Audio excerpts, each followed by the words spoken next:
नमस्कार, जय गजानन. तुमच्या सगळ्यांचं आपल्या चॅनलमध्ये खूप खूप स्वागत आहे. श्री गजानन महाराजांची भक्ती म्हणजे महाराजांच्या मूर्तीसमोर फोटोसमोर बसून फक्त नामस्मरण करणे एवढं नाही, तर ती एक आपली जीवनशैली बनायला हवी. त्यामध्ये एक सातत्य हवं. तर आपण आजच्या व्हिडिओमध्ये हेच जाणून घेणार आहोत की महाराजांची सातत्यपूर्ण भक्ती का करावी आणि जर का आपण अशी सातत्यपूर्ण भक्ती केली तर आपल्या जीवनामध्ये काय काय बदल होतात याबद्दलचीच माहिती आपण आजच्या व्हिडिओमध्ये बघणार आहोत. तर श्री गजानन महाराजांची भक्ती करत असताना आपल्या जीवनामध्ये सातत्य हवं हे सगळ्यात महत्त्वाचं आहे. किंवा आपण असं म्हणतो की कुठलेही काम करत असताना जर का आपण सातत्य पूर्ण केलं तर त्यामध्ये आपल्याला नक्कीच यश येते. त्यामुळे महाराजांची भक्ती करत असताना देखील आपल्या भक्तीमध्ये सातत्य हवं. म्हणजे अनेक जण भक्तीची सुरुवात तर खूप चांगल्या पद्धतीने करतात आणि नंतर हळूहळू काय होतं की परिस्थिती बदलते, वेळ बदलते आणि काहीतरी चेंजेस लाईफमध्ये जर का आपल्या आले तर मग आपण महाराजांच्या भक्ती सेवेपासून आपण विमुख होतो. परंतु जो श्री गजानन महाराजांचा भक्त असतो तो कोणत्याही परिस्थितीमध्ये महाराजांची सेवा भक्ती सोडत नाही. जे सातत्य आहे तो सोडत नाही, कारण की त्या भक्ताला माहिती असते की आपण जर का महाराजांची भक्ती केली तर आपल्याला नक्कीच यश येणार आहे. भलेही ते कोणाकोणाच्या लाईफमध्ये खूप लवकर येते किंवा कुणाकोणाच्या लाईफमध्ये ते उशिरा येते, परंतु यश नक्कीच येते. आणि जो भक्त महाराजांची अतिशय सातत्यपूर्ण भक्ती करतो, म्हणजे रोज निष्ठापूर्वक भक्ती करतो, एकही दिवस भक्तीमधला चुकवत नाही, महाराजांचं नामस्मरण करणे असो किंवा पारायण करणे असो, एकही दिवस जो भक्त चुकवत नाही त्या भक्ताच्या लाईफमध्ये हळूहळू चेंजेस दिसायला लागतात. आणि कुणाकुणाच्या जीवनामध्ये कधी काही वाईट परिस्थिती असली किंवा वाईट काही गोष्ट असली तरी सुद्धा एकच गोष्ट नेहमी करता लक्षात ठेवावी की ते आपले प्रारब्धाचे भोग आहेत आणि ते आपल्याला भोगूनच सोडावे लागणार आहे. त्यामुळे ते भोग भोगल्याच्या नंतरच आपली त्यातून सुटका होणार आहे आणि त्यानंतरच आपलं पुढचं जे आयुष्य आहे ते सुंदर होणार आहे, छान होणार आहे. आणि जो भक्त महाराजांची सातत्यपूर्ण भक्ती करतो त्या भक्ताचं आयुष्य नक्कीच एक दिवस उजळून निघते, परंतु तो दिवस कुठला आहे हे आपण सांगू शकत नाही. त्यामुळे आपण महाराजांची नित्यनियमाने सातत्यपूर्ण भक्ती करणे हे अतिशय आवश्यक आहे. कारण जीवनामध्ये जर का आपल्याला बदल हवे असतील तर महाराजांच्या भक्तीपेक्षा श्रेष्ठ काहीच नाही. महाराज एवढे श्रेष्ठ आहेत की ते प्रत्येक भक्ताला त्यांच्या साथ देतात, हात देतात. त्यामुळे महाराजांची भक्ती आपण अतिशय एकनिष्ठतेने करावी, तेव्हाच आपल्याला आपल्या सुंदर फळाची प्राप्ती होणार आहे. आपलं जीवन देखील खूप सुंदर बनणार आहे आणि आनंदीमय बनणार आहे. आता कधी कधी असं होते की जीवनामध्ये खूप प्रॉब्लेम येतात, सिच्युएशन खूप डेंजर होऊन जातात, मग त्यावेळी आपलं मन भक्तीमध्ये लागत नाही. परंतु आपण नेहमी करता एकच गोष्ट लक्षात ठेवायची आहे की कुठलीही परिस्थिती असो, कशी परिस्थिती असो, त्या परिस्थितीमध्ये आपल्याला महाराजांची भक्ती ही सोडायची नाही. महाराजांवरची जी निष्ठा आहे ती आपल्याला ढळू द्यायची नाही. महाराजांचा जो विश्वास आहे तो आपल्याला कमकुवत बनवायचा नाही. आणि जो भक्त या सातत्यपूर्ण भक्तीने भक्ती करतो तो भक्त अतिशय ट्रिमेंडस, त्या भक्ताच्या जीवनामध्ये अतिशय ट्रिमेंडस चेंजेस व्हायला लागतात. आणि त्या भक्ताच्या जीवनामध्ये चेंजेस असे होतात की भक्ताचं मन जे आहे ते नम्र बनते, भक्ती अजून अजून फुलत जाते, बहरत जाते. महाराजांवरचा जो विश्वास आहे तो बहरत जातो. त्यामुळे श्री गजानन महाराजांची भक्ती करत असताना आपण आपल्या भक्तीमध्ये, सेवेमध्ये कधीही सातत्य ठेवावं. तुम्ही श्री गजानन विजय ग्रंथाचा एक अध्याय वाचायला सुरुवात करा किंवा मग तुम्ही स्तोत्र वाचा, बावन्नी वाचा किंवा माळ तुम्ही घेऊ शकता, गणगण गणात होते हे नामस्मरण तुम्ही करू शकता. परंतु कुठला तरी एक नियम, एक डिसिप्लिन आपल्या आयुष्यामध्ये असं ठेवायचं की मी रोज एवढं एवढं करेन. म्हणजे आता जर का तुम्ही ठरवलं की मी नामस्मरण करेल, 11 माळी करा किंवा 5 माळी करा किंवा 1 माळ, तुम्हाला जर का वेळ नसेल तर तुम्ही 1 माळ देखील घेऊ शकता. 1 माळ देखील तेवढ्याच भक्तिभावाने, श्रद्धेने घ्यायची आहे. म्हणजे असं नाही की 11 माळी करत आहे परंतु त्यामध्ये लक्ष नाही. आपण जेव्हा माळ घेतो तेव्हा ती अतिशय शांततेने गणगण गणात बोते हा प्रत्येक मनावरती आपला मंत्र म्हटला गेला पाहिजे, तो मंत्र आपल्या कानापर्यंत पोहोचला पाहिजे.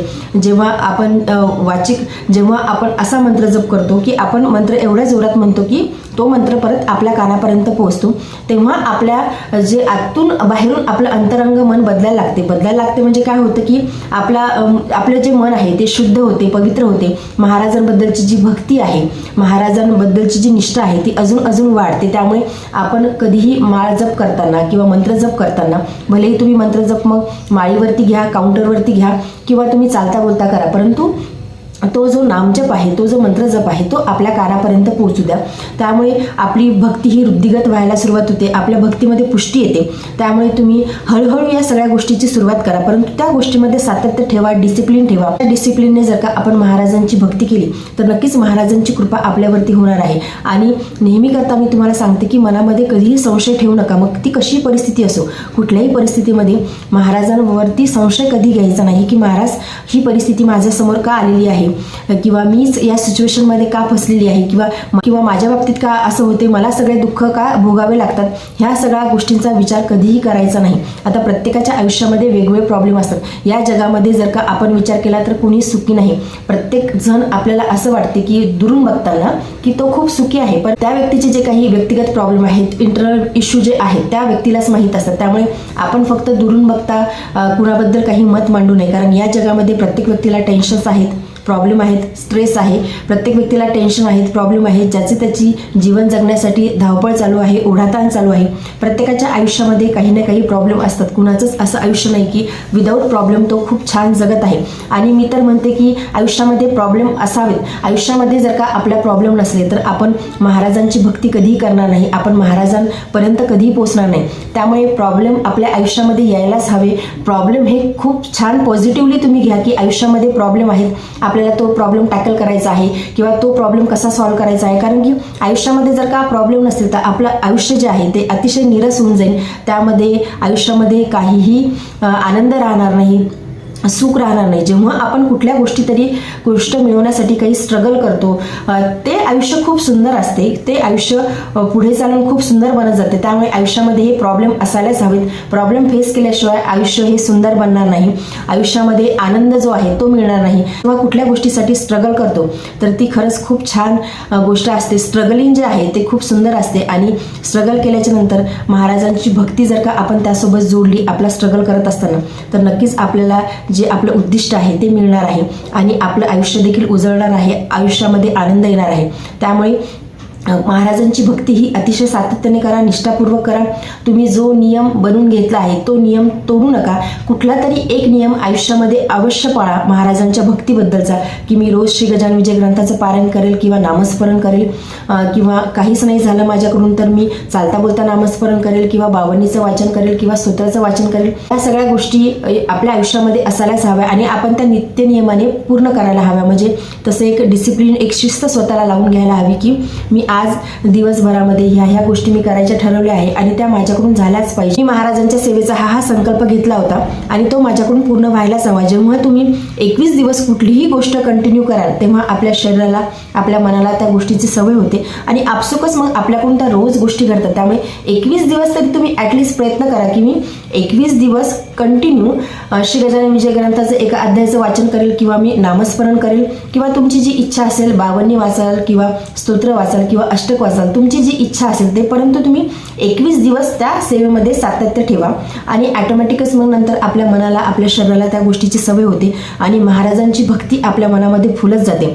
आणि एकदा का महाराजांची भक्ती आपल्या मनामध्ये फुलली तर मग आपल्याला कधी कशाची कमतरता पडत नाही आणि आपल्याला कशाची चिंता देखील राहत नाही, कारण की महाराज भरभरून देतात, महाराज सगळं काही देतात. महाराज असेच आहेत की महाराज एकतर कुणाच्या आयुष्यामध्ये जात नाही आणि एकदा जर का महाराज ज्याच्या आयुष्यामध्ये गेले, महाराजांच्या भक्तीचा रंग ज्या व्यक्तीच्या आयुष्यामध्ये चढला त्या व्यक्तीला मग कशाची चिंता राहत नाही, कारण की सर्व चिंता महाराज त्याच्या बघून घेतात. महाराज हे मुळातच भक्तवत्सल आहेत, महाराज हे मुळातच अनंत कोटी ब्रह्मांड नायक आहेत आणि अशा जर का अनंत कोटी ब्रह्मांड नायकाच्या सानिध्यामध्ये आपण असू, अशा जर का अनंत कोटी ब्रह्मांड नायकाची जर का आपण सेवा भक्ती करत असू, मग आपल्याला कधीही कशाची चिंता करायची गरजच पडायला नको. म्हणजे तसं आपण आपल्या मनाला ठासून सांगायला हवं की माझे महाराज आहेत, माझे महाराज बघून घेतील, हे आपण आपल्या मनाला ठासून सांगायला हवं. आपलं मन हे खूप चंचल असते, आपल्या मनाला आपल्याला कंट्रोल करता यायला हवं. हा जो मनातला संयम आहे, हा जो मनाचा नम्रपणा आहे, हा सगळा महाराजांच्या सातत्यपूर्ण भक्तीतून निर्माण होतो. त्यामुळे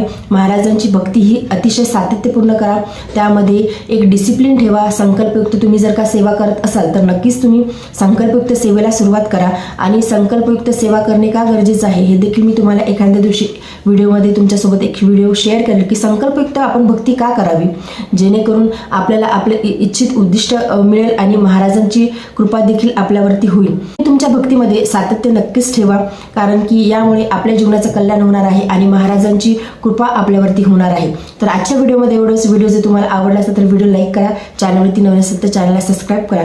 जय गजानन. धन्यवाद.